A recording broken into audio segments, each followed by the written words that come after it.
Despite some disruptions in the supply chain, local furniture stores are seeing a business boom.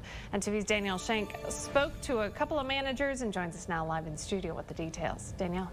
With more people staying at home and a little extra cash from stimulus checks and tax season, furniture is something people are looking to invest in. It's been an ordeal for us to get through all this, but in the process, we have been busy and we can't keep the furniture on the floor long enough. In a weird twist of fate, it's really helped my business simply because the product I have, I sell. I do not I pre-order it. When it comes in, put it out, and that's when customers see it and buy it. At its core, the furniture industry has been hit hard, just like many other businesses that have to mass produce products. The factories had to shut down because of COVID. Then they had to retool, restructure, space out, and that took time. And then there was the backlog of product and pieces and materials that pushed everything back. Wathen says factories are waiting to build new furniture, but the lack of workers is also causing a setback. We may order 70 pieces of recliners and only get 40 of them in or 30 of them in at one time because they're doing what they can with minimum workers, because not all of them have come back to work yet, but they're starting to. We're starting to see a bigger productive lines.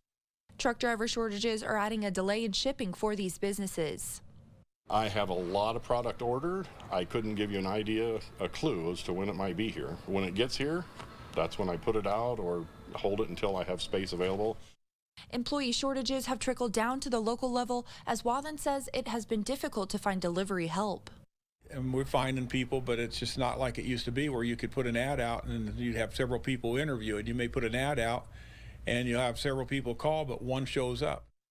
As a result of all the COVID impacts, Hughes says the price of furniture is on the rise.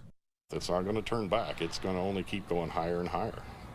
Materials, and now when these new labor prices get in there, it's going to go up more.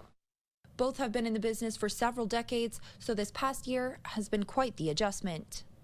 This is my 44th year in the business, and I've never seen anything like it. And it's put a whole change on how we operate and how I've done things in the past.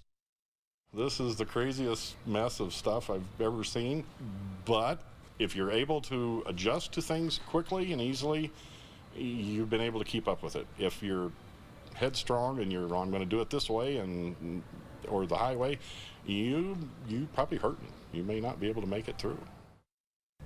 They say there's no telling in how long this may last for the industry, but both businessmen hope that they can get back to a normal supply chain sooner rather than later. Sarah?